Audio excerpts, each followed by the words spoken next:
You need a job.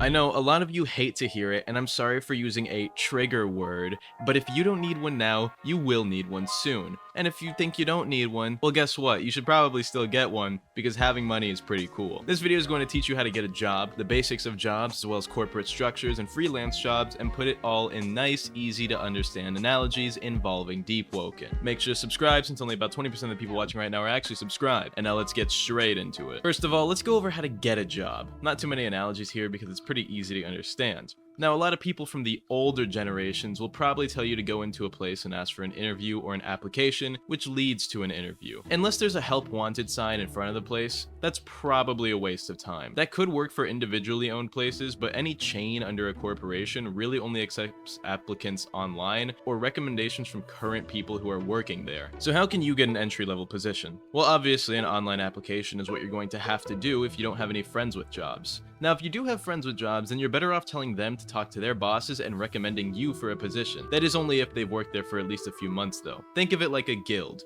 You want to join a guild, you either need to know someone or have enough experience and applicable knowledge to join and get into that guild. Jobs are the same way. If you don't have a friend working in a job you can get into, then you need to work on your resume. But how do you make a resume with no past experience? Well, most of you are probably like students, so you could just list off a bunch of skills and general achievements you have. Are you a good student with high grades? Do you have good communication and people skills? List it all. Just like joining a guild. Too many people don't put anything in their resumes just because they have no experience, but there's still a lot of applicable stuff that you can put in, especially if you're working in like food service or anything that involves working with people. Are you a god seeker in Chime? Have you been a part of any other good guilds? List it. And while you're at it, make it easy on yourself and just use a template that you can find online. It won't matter very much, if at all, for any entry-level position. And also be realistic. While yeah, there are some really good blue-collar jobs, you're not getting one of those oil rig jobs that pays $120,000 for a 6-month term. That's a blue-collar dream, but not realistic. And this video is for Deepwoken players. Most of you are like 16 anyway, so entry-level probably chain restaurant it is. And by the way, you can think of guild owners like chain restaurant owners. So a guy who owns a guild is the same as the guy who owns a McDonald's nearest to you. Now, if you do get accepted through your applications,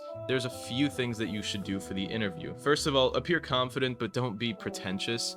You shouldn't dress too nice to a job interview if you're 16. Like, yeah, you could wear a suit, but also you're 16 years old. You don't need to be doing all that. You could just wear a white shirt and tie, and you'll be fine, I promise you. But with that being said, don't appear sloppy. You should at least dress up a little bit for a job interview. Now, you should also understand what a ghost application or job application is. But basically, a lot of corporations will put up fake job listings, essentially, where they will put up a job listing, and then they will let people apply for it just to see the minimum level of experience that people applying for it have, and then they won't accept anyone for that job. It's really just like a marketing test, so that way they can take people who are underqualified in comparison to their new minimums, and then, get rid of them. These are bullshit. And there's so many of those in the modern day, but for entry-level positions, you may or may not have to worry about that. It really depends on your state. Now let's teach you more about the corporate structure. You could actually treat this like Chime of Conflict more so than a guild. While a guild can represent an individual store or chain restaurant, Chime of Conflict more so represents the overall corporate structure of a company. ELO representing jobs and job status, with ELO being taken and given to people much like jobs,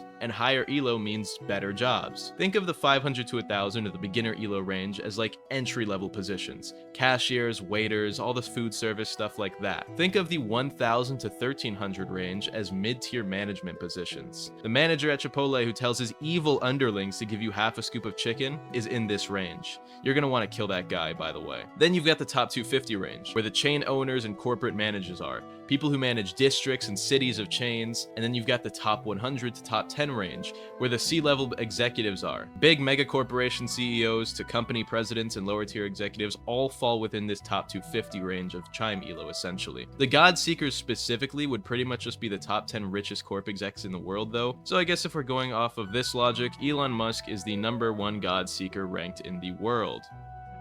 Sadly. Anyway, now what about self-employment and starting a business? Well, there's successful business owners who don't follow the corporate structure, so they can't be compared to corporations like that. Think of those people like successful non-Chime players who are good at the game, but they don't really play Chime of Conflict, they more so just gank in the overworld. No, F students are not inventors, by the way, before I start talking about college and stuff. Look, self-employment is basically like being a really good PvP player, but you're not super high in ELO or the corporate employment structure because you don't play Chime or engage in that corporate structure. Doesn't mean you're not successful, you're just on a different scale from those people. Not like a different scale like you're way above them, you just can't be compared because you're literally compared differently to them. Now, for those of you who want to be self-employed or start a business, you need to understand what for and if there's a market for it. I've seen a lot of people go to college for business with the plan being to start a business, but sadly that's not a very viable or practical route and might just be a waste of time and money. If you want to go to college, you better know what for and have a reason to. Maybe your parents are forcing you to go to college or else they'll kick you out. Well, think of it this way.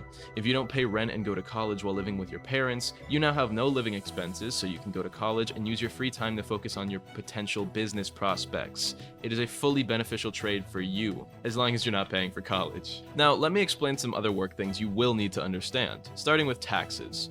Think of it this way. Some guilds used to require note payments from members' loot halls to upgrade their guild bases when that first came out. Taxes are similar, using your money to upgrade and benefit the city and country and state you live in. If you're working entry level, you will have 3 forms you need to know the name of: a W-2 form, a W-4 form, and a Form 1040, which I'll explain all of these to you. A W-2 form is the tax form you submit on your end, telling the IRS how much money you make and how much money you're paying. A W-4 form is similar to a W-2, except instead of going to the IRS, it goes to your employer, so that way they know how much money that they should be taking out for you. Now, some employers might do the W-4 form for you at like entry-level positions.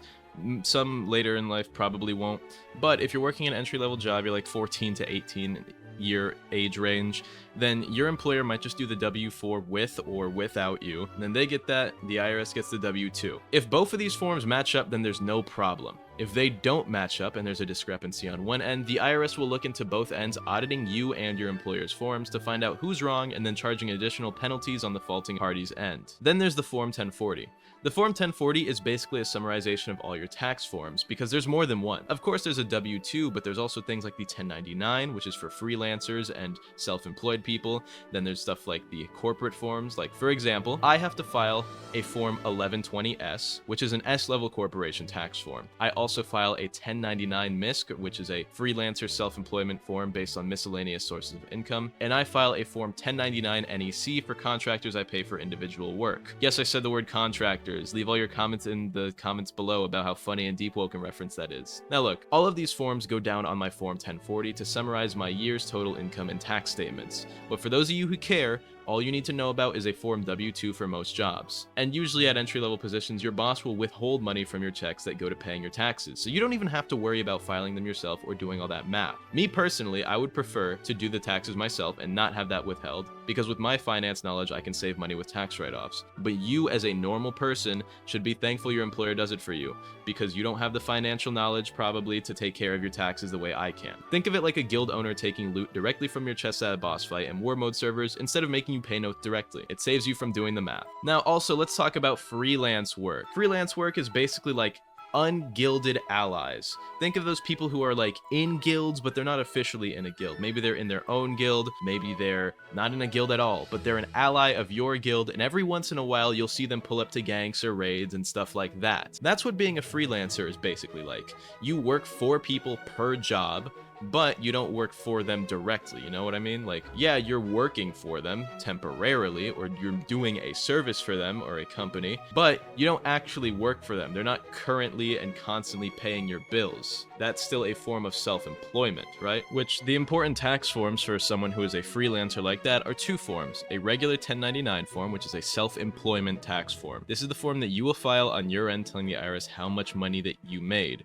Don't lie on this.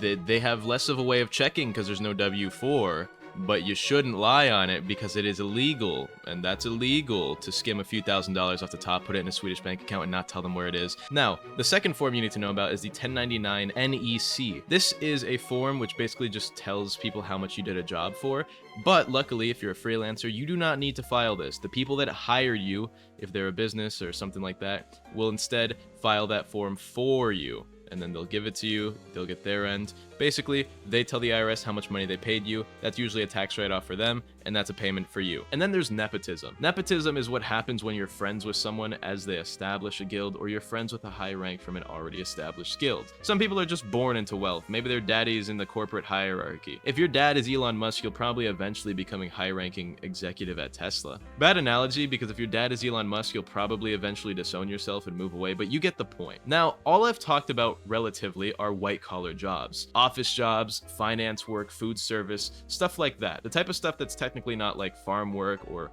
production, right? That's the PvP side of Deepwoken. Chime players, Guild War officers, PvP players in general are the Deepwoken equivalent of white-collar workers. But what about the blue-collar workers? Farmers, produce makers, service and trade workers. Those are the PvE players. They keep the Deepwoken world stimulated. They go out and farm the armor kits and gear that they trade to the PvP players, keeping the world going around just like farmers. PvE players are the backbone of the working man in modern day. While PvE players are getting armor kits and pieces of good gear that they effectively just sort out between all the players in the world, farmers are doing the same thing with food, produce, stuff like that. Adding on to blue-collar workers though, there's a lot of different types of blue-collar workers, but they're all pretty much just service workers and the people who really matter in the world, unlike white-collar workers, right? No, I'm joking.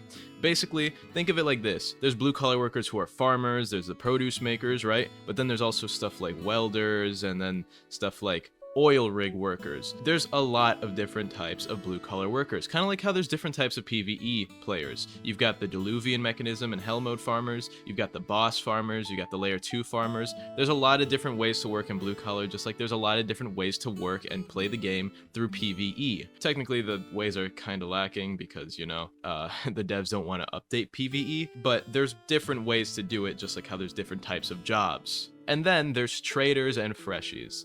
Those are the unproductive people. Think of SoundCloud rappers, producers, basically anyone who works in the entertainment industry without being good at it. If you work in any form of entertainment, whether it's stuff like music related, or you're like an aspiring actor in like Hollywood or something, barely living in an apartment you can't afford, or even if you're like a YouTuber or something that's, you know, not making you money that you pay to the IRS, basically, if you do not pay taxes, if you do not make enough money to pay taxes, you are in this category. And you aren't successful, sadly, this is you, okay? If you're not making a dime off of your SoundCloud rapping, you're basically unemployed, okay? Don't stop telling people you're a rapper, you're not. Now, I do say all of this, but the job market right now is actually pretty bad in most of the world, with more people losing than gaining jobs, meaning that, well, there's an imbalance of people who are becoming unemployed to people who are becoming employed and taking their positions. Because sadly, most people aren't filling up those positions the way they should be. But, you know, good luck getting a job. That's really all I can say for you guys. Anyway, that's all for this video. I hope you guys enjoyed. Leave a comment and check out my live channel. If this video triggered you, I'm sorry, but you do need to get a job. Shoutouts to YouTube members Green, Brick, Pickle, Goobka, Highcard, and Drizzy Drake Fan.